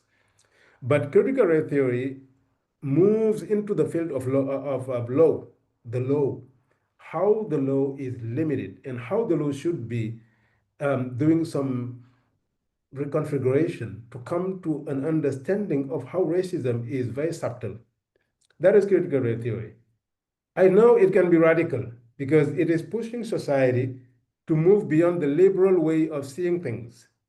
Liberalism that was usually on the side of African Americans, even they do not really welcome critical race theory because it does move you from your friend zone, no, not friend zone, but your comfort zone, because critical race theory, it disturbs. It asks a lot of questions, and we don't have all the answers. And the institutions are not open enough to really allow critical race theory to rewrite the law to say that this word should not be this, but that. And what they say is the law exists as a law. It is normative, but in reality, it should not be framed this way. and that's why it is deemed radical. In education, it is more radical also in education, but that's why it is being rejected completely. That's why diversity, inclusion, and equity programs are completely rejected, trampled, because category theory was moving and having a way to the federal institutions, and they have to stop it. Can I ask a short follow-up question? Yes, go ahead. Just a short follow-up question. This is most interesting, and thank you so much, Dr. NGUIRANE, for your fascinating talk. Here's my follow-up question. Do you think that Fanon was an essentialist?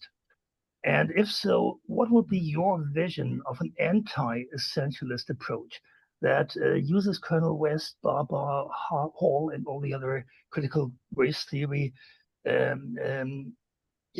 experts and theoreticians, but in a more anti-essentialist and more opening way?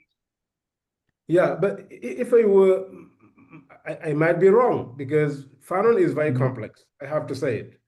Fanon is very complex because we all, last year we had a great conference in Dakar. I participated, and I wrote a piece on Frantz Fanon. It was a 3-day conference, bringing many scholars all over the world, the greatest specialists of Frantz Fanon. And I still question the relevance of having a conference on Frantz Fanon. What do we say about Frantz Fanon? I feel all has been said and done, and yet we still question Frantz Fanon's work. It's maybe there's something we don't understand.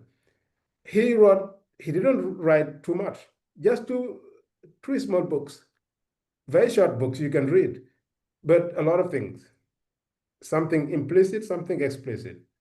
But when it comes to essentialism, I would not consider Frantz Fanon as essentialist.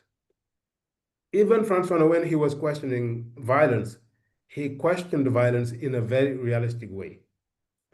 And Cornel West, he is known for mentioning 2 great words, that is race-embracing elites and race-distancing elites. And they would consider Frantz Fanon as race-distancing elites, because the way he criticized the Black bourgeoisie, Frantz Fanon, is quite telling.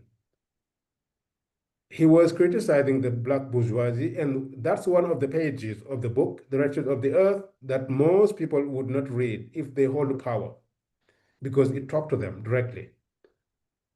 That was not to use race as an excuse, because race can be used as an excuse. I understand it myself. From my own position, I know it can be used as an excuse, but it can exist as an analytical tool.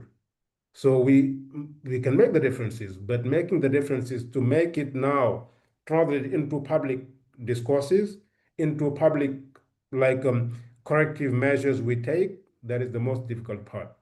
But Fanon is not essentialist at all, to me.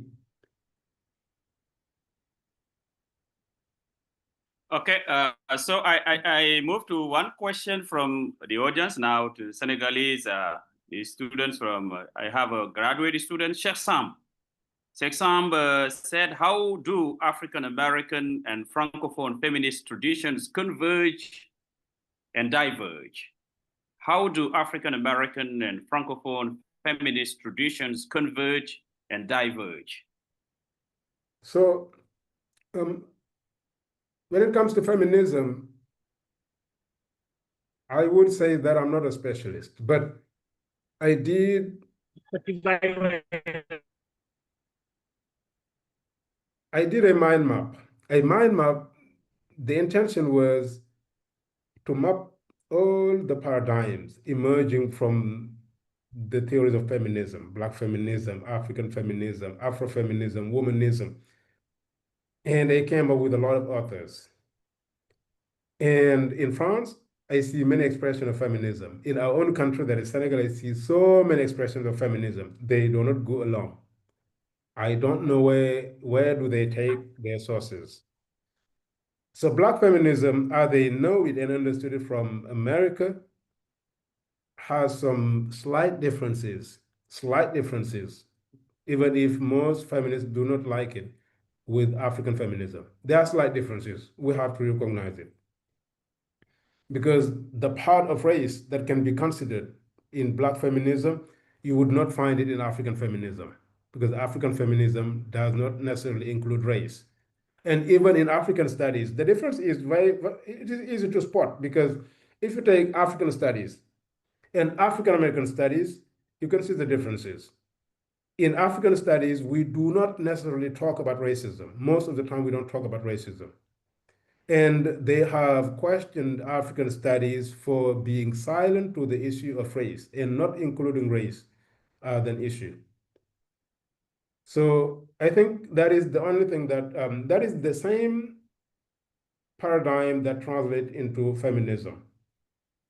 But feminism, to be honest, as I understood it from my own country, is something that is not easy to understand.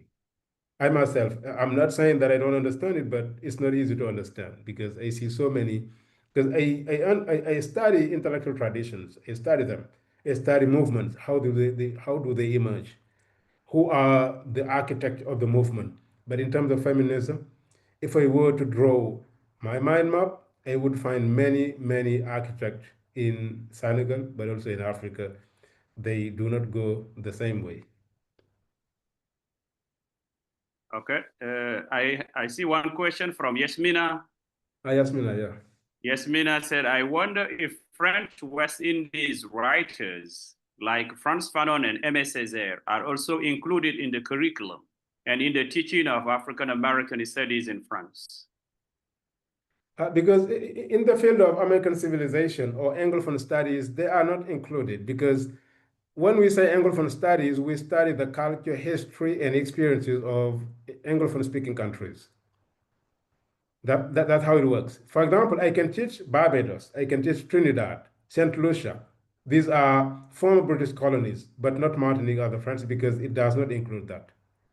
So when we say British civilization in the field of Anglophone studies in France, we just study British, Great Britain, Scotland, Wales, Northern Ireland, and also the former British colonies and imperialism, but not any French-speaking country or Portuguese or German-speaking countries, no.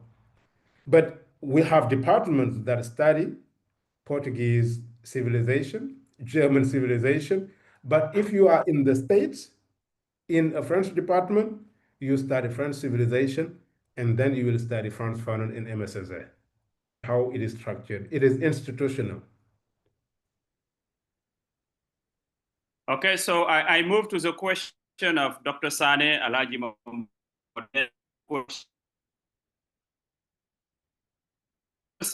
You mentioned Margaret Atwood. Is it related to multiculturalism? So that's what. Yes, you mentioned Margaret Atwood in your presentation. Is it related to multiculturalism? Did I mean multiculturalism? And I will directly ask the question of Samandao. Yeah. But I don't remember mentioning him. I don't think he mentioned Margaret Atwood. No, I don't remember. No, I think he did not mention him. I don't remember mentioning Margaret Atwood. I know that I study her novels in the courses that I teach with my students, because that was part of the required reading list 3 years ago. But it was not included. But in the specific context of South Africa, she would be on the topic of multiculturalism. I saw it when presenting. I think there is a part in the bibliography you mentioned. Okay. I understand now. I understand. Yeah, part of the Bible, but I did not. But did you see where I put red crosses? Okay, I did not, because maybe it didn't appear on the presentation. You're absolutely right. Yeah, that was she was on the list. I didn't mention, but I didn't mean to focus on Margaret Atwood. I wanted to show how diverse the curriculum is, and how the African American intellectual tradition in terms of literature is reflected in the course description. Yeah. Okay, thank you. You're welcome. All right. Now, I think for Samba, now I should give you the floor so that you ask your question. Samba, can you turn on your microphone and ask your question? You can give Samba the function of a speaker, and Samba ask it. Good day, everybody. Good day, yeah. How are you all doing? Good. We've enjoyed the debate. To be honest, we've enjoyed it. I believe that we are in front of academics of English language. I would like to start from, I wanted to summarize what you've said, but let me start from asking some questions before we move further. First, my first question is based on identity. What is African American identity? And examples, if possible. That is my first question. I would like to ask you three, but my first question is, what is African American identity, with at least 2 or 3 examples? Would you please ask all the questions together so that the speaker could answer them later together? Yes, let me move further. I also would like to know about, what is African American culture, with at least some 3 examples. The third one is about race. How is race seen in African American context, with examples? Those are and the third one is the pedagogic methods that use writers like Gloria Lansing Billings and others. I also would like to know, in those pedagogic, how are you going to use what we call multiple intelligence method in a classroom, as far as those African American pedagogic, teaching methodology rather, is used in a classroom in a multiple intelligence way? Thank you very much. Those are my questions. So thank you for the questions. Very broad. I'm trying to summarize, and just because answering the question when it comes to what is African American identity and culture is it is broad. But let me start with the last question. You mentioned Larson Billings. Larson Billings, she used critical theory in the field of education. She wanted to translate it. And she coined a very interesting word that can be used everywhere, that is culturally relevant teaching, culturally relevant education, an education that is reflective of the culture of others, or inclusive. That's what she is preaching. And it has been translated into other countries also. And in my teaching, it is not included because most of my classes are focused on studying history, culture, ideas, and so on and so on. So, but when I used to go to high schools to see how my students are teaching, because they are teachers in education, I could provide some way of behaving, of answering to questions, of looking at the students, okay, to make sure that they take into account all the dimensions. Yeah, but lesson Billings, apart from my research, I don't really translate her concept of cultural relevant teaching. When it comes to what is African American identity, wow, that is a very difficult question, I would say, because there are so many books and articles about. Hello, if there are problems, I can myself intervene and give you those examples and make people understand it. Yes, come on. Yeah, I would like to learn from you. Samba, we cannot hear you. Maybe your microphone is muted. I said, if he has some, dilemma, some difficulties explaining because he may not do it, I can intervene. Any problem that he has in anything that I ask, I can intervene and make it clearer for the audience. I would very much learn from you. I would really very much learn from you if you have. Samba, it would be easier. Samba now. Yes. It would be easier. I will start from the beginning. Where I ask, what is African American culture? When we talk about African American culture, we are talking about the mixture of African heritage and American influence. It is a mixture, an alliance of African heritage and what we call American influence. And I can give 3 examples by using, when we talk about the mixture of heritage, we use music. In African, they prefer hip hops and jazz, isn't it? Literature about slavery and racism, food influenced by African roots. Can I reiterate? Yeah. Or can I continue? Yeah, okay. But yeah, let me ask you a very brief question, and that is quite interesting. What you are mentioning, that is a mixture, and so on and so on and so on. So, have you read Melville Erskowitz and Franklin Fraser? Because that would summarize really your question. No, I am in the 3rd semester. I didn't read many of them. I would suggest you, if you can find the book by Melville Erskowitz. He's an anthropologist.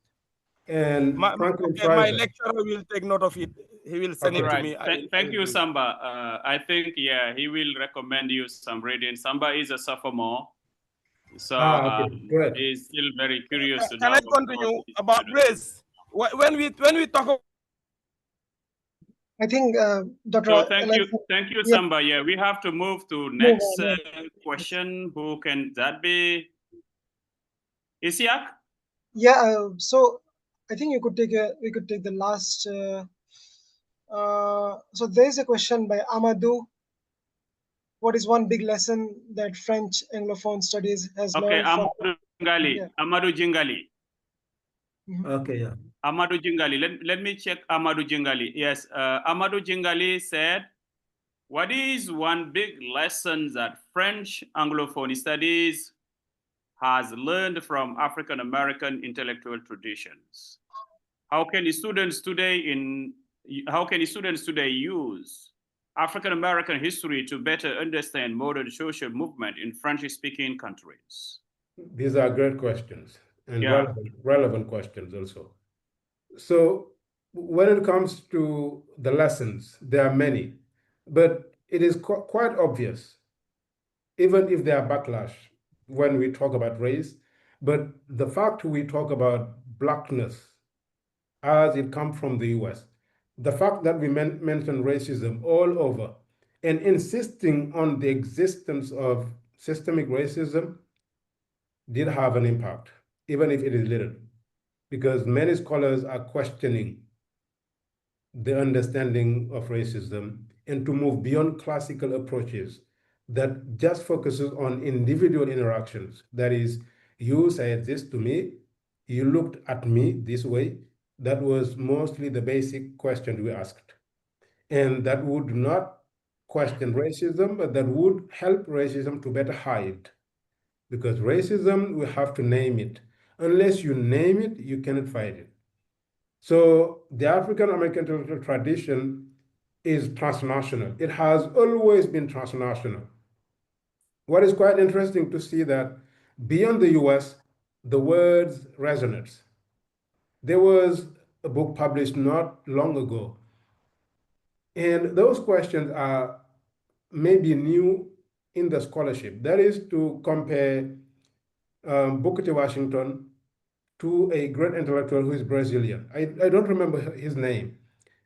I have the book with me. And it happened that they were connecting, because that was the Black Atlantic. They were connecting. And even the word used by Frantz Fanon, that is black skin, white mask, it has existed in Portuguese. Just to tell you that knowledge has always been circulating. And the circulation of knowledge can have an impact. The word in its meaning, in its specific context, might not translate directly into another context, as Edward said, but it can also make an impact on a decision. And that is the most interesting part that I see. But I have to tell you that there are many, many challenges when it comes to the Black radical tradition. When you study it, you have to make it clear that you are not an activist. You have to make it clear that you are teaching and only teaching as if you are playing basketball and not talking about politics. That's how it is. Thank you. Okay, Isiaka, is it the last question, or we can take one more? Sure. We can take one last question maybe if you want. Okay, so yeah, not to end up brusquely, so we're going to take one last question. I'm going to check. Can I speak? Yeah. There is one iPhone. I don't know who it is. Yeah, Mr. Njai, Bala Omar. Yeah, Bala Omar Njai. How is the US felt after all in the translation, or say the transfer of these African American to French Anglophone studies? How is the US felt after all in the translation, or say the transfer of these African American traditions into the French Anglophone studies? This is the last question, and then we move to closing remarks. Yeah, so let me, that is, because I don't see the question on the chat, but okay.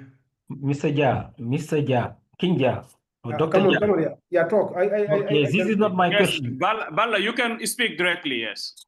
So this is not my question, okay? All right, so go and ask your question then. Okay, my question, before that, I have to thank Dr. NGUIRANE with his, it was very, concise, precise, I learned a lot from your presentation, thank you very much. But now, today, we are living in a global village, and we saw that Black life still matter. Now, how can through African or the American literature in our contemporary society, how can we, how can we fight these stereotype, Black eye stereotype in money writings, Now, how come? Because I learned from the concept of Ubuntu, fair humanity ensemble, right? Now, do you think that today now, in our contemporary African literature, this Ubuntu concept can reunite the literature, can try to stop the stereotype that Black people are still victim, we are victim of racism, segregation, discrimination. And George Floyd was dead, was killed. And how now we need a new kind of African literature molded in or deeply rooted in our African tradition. Why not decolonize our pedagogy? To decolonize our pedagogy, it will be very difficult, if not to say decolonizing the mind, as what you were saying.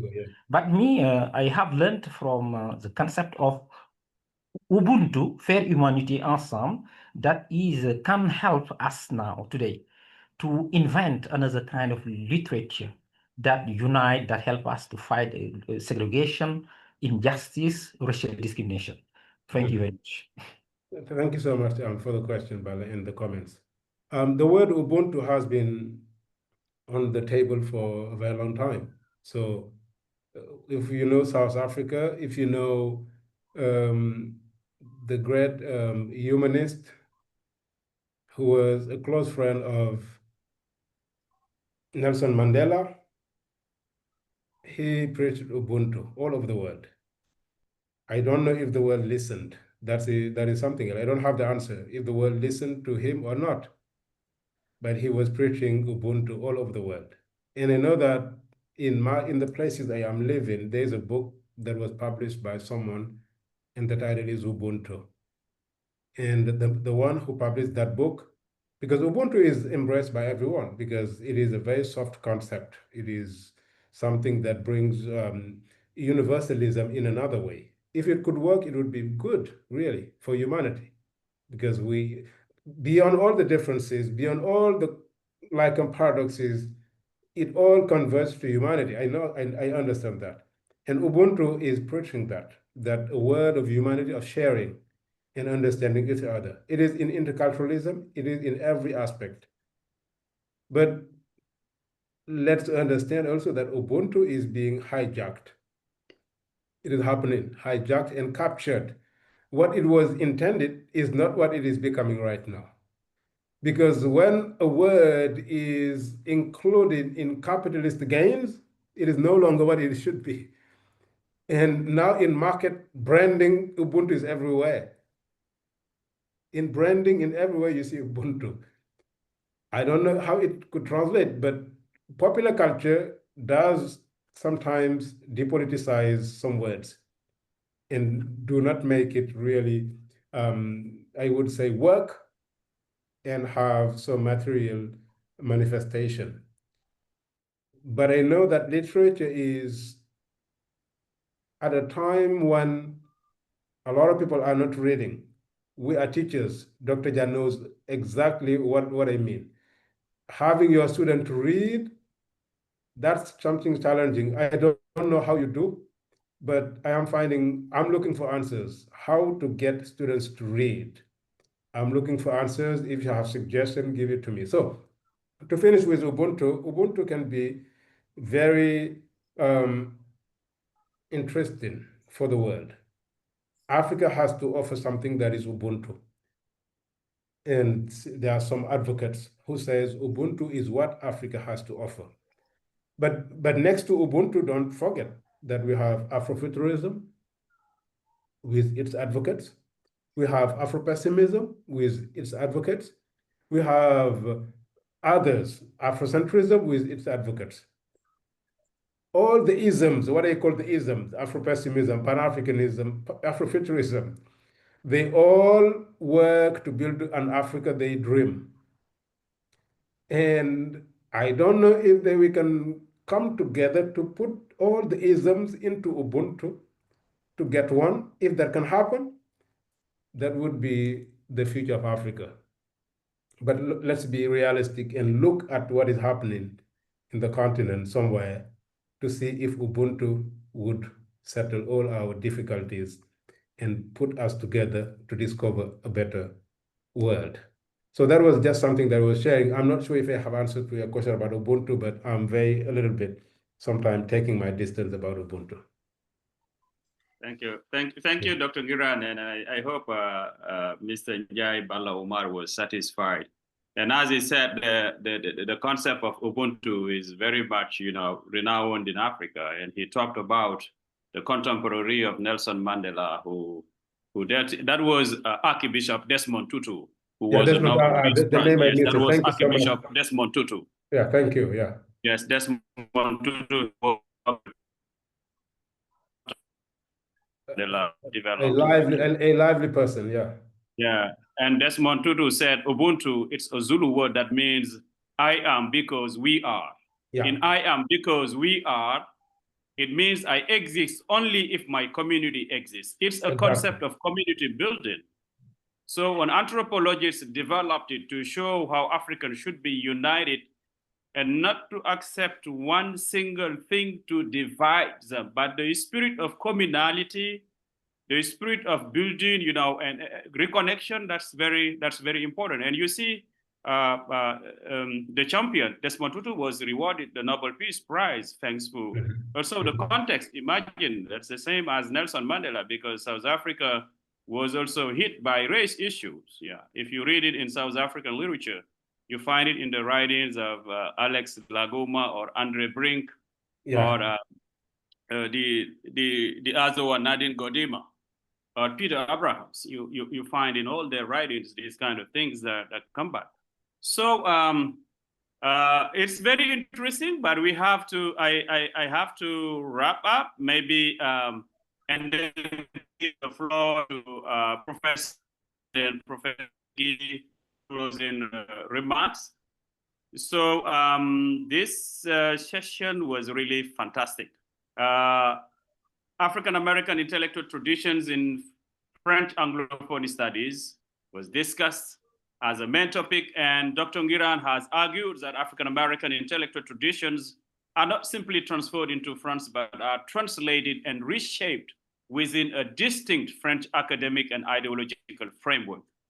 He has highlighted the tensions between American race consciousness approaches and French universalist traditions. African-American intellectual traditions in France are not simply adopted, but transformed. He has demonstrated all along his talk and also through the discussion.